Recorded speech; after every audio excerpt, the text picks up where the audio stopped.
Let's talk to Jeffrey Tucker in Atlanta, Georgia. He's the editorial director at the American Institute for Economic Research. Jeffrey, markets around the world love this pause in hostilities. Yes. Just put it into context for us. Well, the markets have hated the trade wars up to now. They began in early 2018, and financials have suffered ever since. And let's be clear that nothing the Trump administration predicted about its glorious trade war has come true. We've experienced falling exports, rising prices in the U.S., factory closings in the U.S. Iconic American companies have suffered, and massive retaliation, which back in March the Trump administration predicted was never going to happen. So what's going on right now is the first signs that the Trump administration is starting to deal with reality, namely that its mercantilist, old-fashioned anti-globalist policies have not worked. And I tell you what shocked everybody, the Trump administration and the president in particular, was the shutdown of the General Motors factory in Ohio. Now, here was a policy designed to bring back American workers, right? Make American cars great again and so on.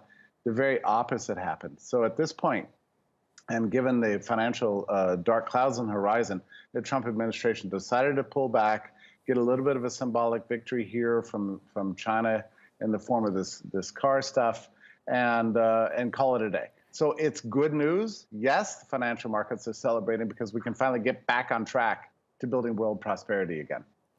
Jeffrey, very briefly, let's be clear about this. This is not peace in our time. This is a pause in the trade war. Yeah, it's 90 days, and God willing, it's going to continue. But my worry is that the president of the United States is a very difficult nut to crack.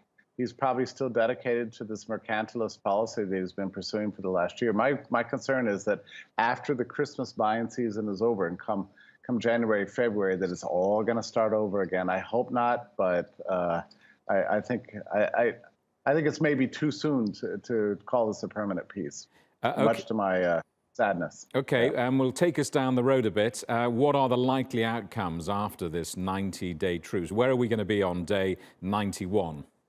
Well, this is where Trump is going to start leaning in on the intellectual property issue, which is a highly complicated problem. And it's not a problem that China can easily resolve because most of this has to do with American companies and their contractual relationships that they have in China itself. So governments don't have a lot to do with that. And so this is going to be a problem to solve. Now, in terms of China's importation of American cars, this is an irrelevant factor.